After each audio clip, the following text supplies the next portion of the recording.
dan kalian baru saja melihat gejala depresi. Tak bisa dipungkiri, sekarang kata-kata depresi sudah marak di kaula sosial media. Entah pada masyarakat TikTok, Instagram, Twitter, yang sekarang sudah menjadi X, bahkan sampai status keluarga kita di WhatsApp. Hingga muncul pertanyaan, seberapa gawat sih depresi ini hingga bisa merajalela?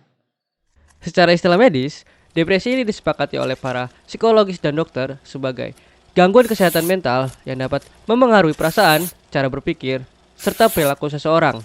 Yang dampaknya nanti adalah dapat menyebabkan seseorang memiliki perasaan sedih yang mendalam hingga kehilangan minat untuk melakukan aktivitas sehari-hari. Kestabilan mental ini salah satu solusinya adalah mencari kebahagiaan. Dan sistem kebahagiaan di otak ini sangat dipengaruhi oleh hormon, dopamin, dan reseptornya.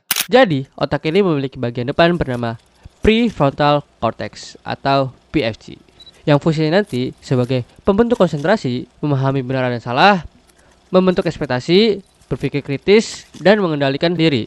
Dan yang merangsang PFC untuk bekerja lebih optimal adalah hormon dopamin, yang nanti dihantar ke PFC untuk memberikan rasa bahagia, dan ketika terjadi kelebihan dopamin, maka akan timbul kebosanan pada pencapaian tertentu, hingga menimbulkan kecanduan untuk mencapai hal yang lebih dari sebelumnya.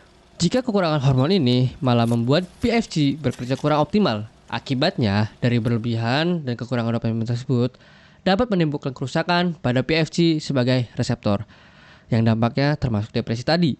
Nah, pada dasarnya depresi ini dapat terjadi karena gangguan fungsi otak akibat kurangnya atau berlebihan hormon dopamin, hingga berimbas pada kerusakan PFC sebagai reseptor. Nah, kerusakan PFC yang merujuk ke depresi ini pada umumnya ada gejala. Nah, gejala tersebut bisa dilihat dari 1. Merasa khawatir dan cemas berlebihan. 2. Sangat sensitif seperti mudah marah, tersinggung, atau sedih. 3. Sulit untuk memusatkan fokus dan konsentrasi. 4.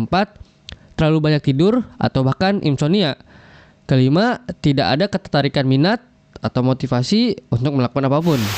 Masalahnya juga, gejala tersebut susah untuk disadari secara mandiri, sehingga banyak dari penderita depresi membutuhkan bantuan orang lain. Maka dari itu, untuk menanggulangi depresi, kita harus membiasakan diri untuk SAK. Apa itu SAK? Pertama, sayangi dan rangkul mereka yang mulai terlihat mengalami gejala tersebut, guna meredakan rasa depresi yang diderita. Kedua, alihkan aktivitas diri yang menimbulkan adiksi dan manipulasi ekspektasi, seperti mengisolasi diri dengan gadget, menjadi kegiatan fisik yang menyenangkan untuk menyeimbangkan rangsangan dopamin dan merekonstruksi PFC yang terganggu. Terakhir, jangan malu untuk konsultasi kepada tenaga psikologi ahli untuk penanganan lebih lanjut dan intensif.